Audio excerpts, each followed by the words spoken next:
जय श्री राम। राम राम नमस्कार। Education system Bihar में आपका स्वागत है। आज के इस वीडियो में बिहार शिक्षक बहाली 7वें चरण सीटेट बीटेट एस्टेट के बारे में कुछ जरूरी बातें करने वाले हैं, महत्वपूर्ण जानकारी साझा करने वाले हैं।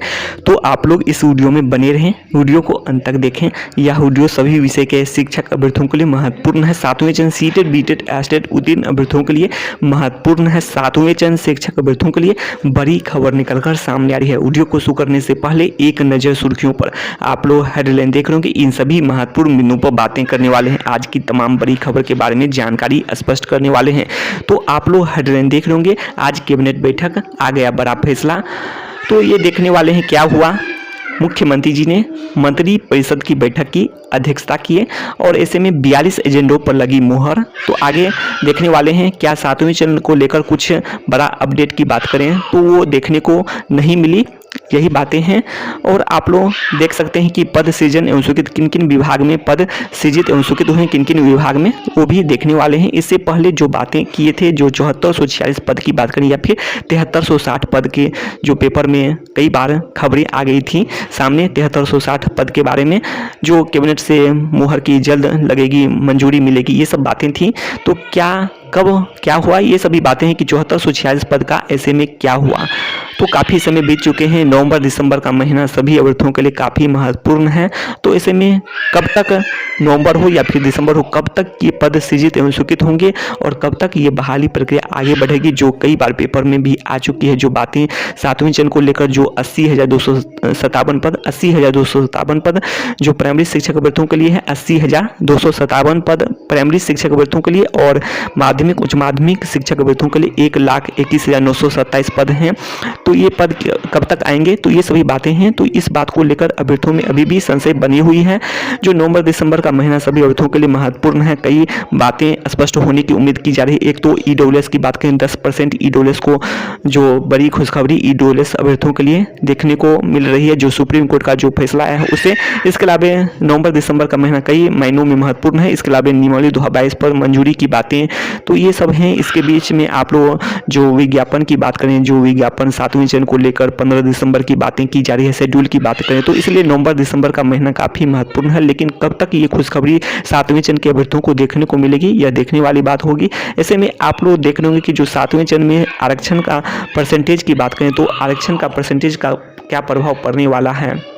जो बिहार स्टेट की बात करें, क्या जो बिहार स्टेट में आप लोग जो देखे थे आरक्षण जो बिहार में है, अभी कौन सा बात करें, जो बातें हैं कि 33% आरक्षण की बात करें जो ओबीसी में, तो ओबीसी में कई प्रकार हैं। तो कुल मिलाकर बात करें, बीसी में 12%, ईबीसी में 18%, और जो महिला पिछड़ा वर्ग है तो उसमें 3% है, 3% है। इसके अलावा बात करें तो ईडब्ल्यूएस की बात करें 10%, तो 43% हो गया। इसके अलावा 16% एससी का है और 1% एसटी का है। तो कुल मिलाकर 60% बिहार में रिजर्वेशन है, 60% है बिहार में।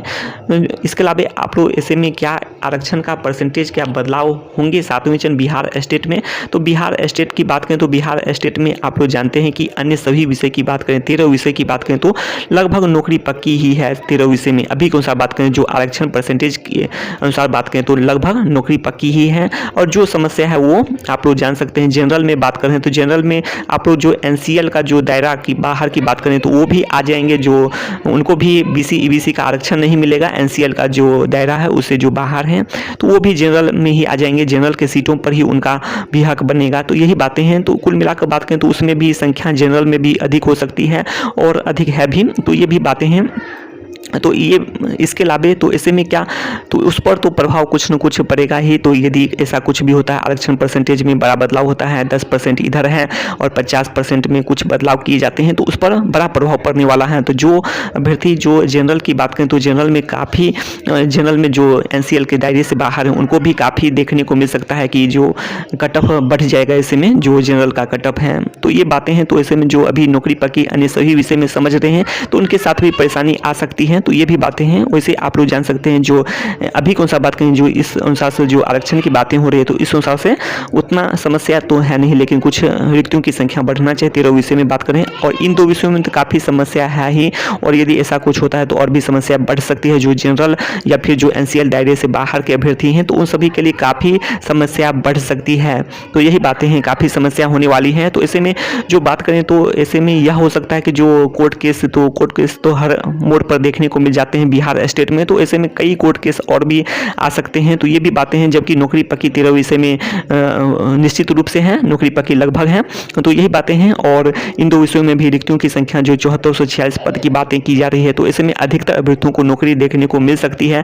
ऐसा कुछ भी होता है, और ऐसे भी आप लोग जानते हैं कि जनरल का जो है, तो जनरल का ही कट ऑफ बढ़ जाएगा ऐसे में। तो यही बातें हैं, तो जनरल का कट ऑफ बढ़ेगा, तो जनरल में जो भी हैं एनसीएल दायरे से बाहर हों या फिर जो भी हों जनरल में हो, तो उन सभी जो जिनका इनकम 8 लाख से अधिक है या फिर जो भी है, तो उन सभी को काफ़ी परेशानी का सामना करना पड़ सकता है, जो बातें की जा रही है। तो ऐसे में तो कोर्ट केस तो देखने को मिल सकते हैं। तो ये भी बातें हैं, कोर्ट केस लगातार होते जा रहे हैं, बिहार स्टेट में कई कोर्ट केस होते हैं, तो इस कारण से जो बहाली प्रक्रिया आगे के लिए चली जाएगी। तो यही बातें हैं। तो ऐसे में जो चुनाव की बातें हैं, चुनाव भी अच्छा से हो जाएगा, और चुनाव 2024-25 जो भी हैं, तो ये सब करते करते बीत जाएगा। तो ये सब बात को लेकर आपस में उलझने की बातें हो सकती है। तो ये सब बातें हैं, तो देखिए आगे क्या फैसला आता है, तो अभी देखने वाली बात होगी। लेकिन जो भी है, लेकिन 7वें चरण का विज्ञापन जारी हो जाए, और जो भी है जिस प्रकार से भी हो बहाली प्रक्रिया आगे बढ़े, तो उसी में फायदा होने वाला है, और सभी क्वालिफाइड की नौकरी पक्की हो। यही मेन उद्देश्य होना चाहिए कि सभी क्वालिफाइड की नौकरी पक्की हो। आरक्षण का परसेंटेज कुछ भी हो, तो इससे कुछ मतलब नहीं रखना चाहिए। जो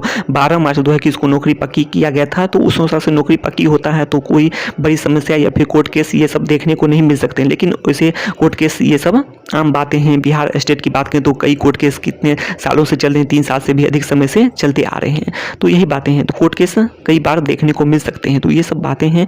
अब ऐसे में देख लेते हैं कि जो मोहर की एजेंडे की बातें करें, तो वो भी देख लेते हैं। तो आप लोग देख लेंगे आज की कैबिनेट बैठक में क्या हुआ। मंत्री परिषद की बैठक की अध्यक्षता बिहार के मुख्यमंत्री जी ने किए हैं, और आप लोग देख सकते हैं क्या क्या हुआ। तो आप लोग सभी विभाग का देख सकते हैं, आप लोग देखते चलें। पद कहाँ कहाँ सृजन हुए हैं, स्वीकृत हुए हैं, वो देखने वाले हैं। तो आप लोग ये देख सकते हैं, सभी जानकारी लिखी हुई है। और यहाँ पर आप लोग 4 नंबर पर देख लेंगे, पद सृजन देख सकते हैं, 31 पद। अब आगे देख लेते हैं।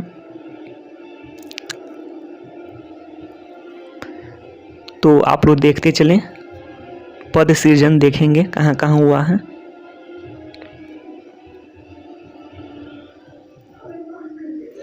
आप लोग यहाँ भी देख लें, पद सृजन देखना है। हाँ, यहाँ आप लोग देख सकते हैं पद सृजन, ये देख लें आप लोग, पद सृजन देखते चलें।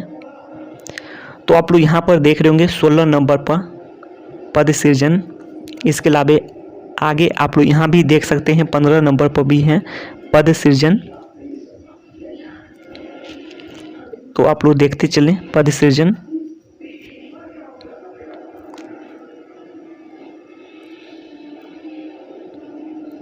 तेईस नंबर पर भी आप लोग, 23 नंबर पर नहीं है पद सृजन। अब आगे देख लेते हैं कितने नंबर पर है पद सृजन, देखते चलें आप लोग।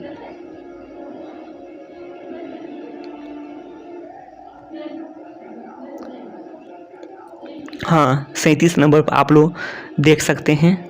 तो इसमें लगभग 300 के करीब में पद सृजन की बातें सामने आ रही हैं। अब आगे देख लेते हैं, 39 नंबर पर भी हैं और 38 पर भी हैं पद सृजन। और आगे देख लेते हैं, 41 नंबर पर भी हैं पद सृजन। तो आप लोग देखते चलें पद सृजन।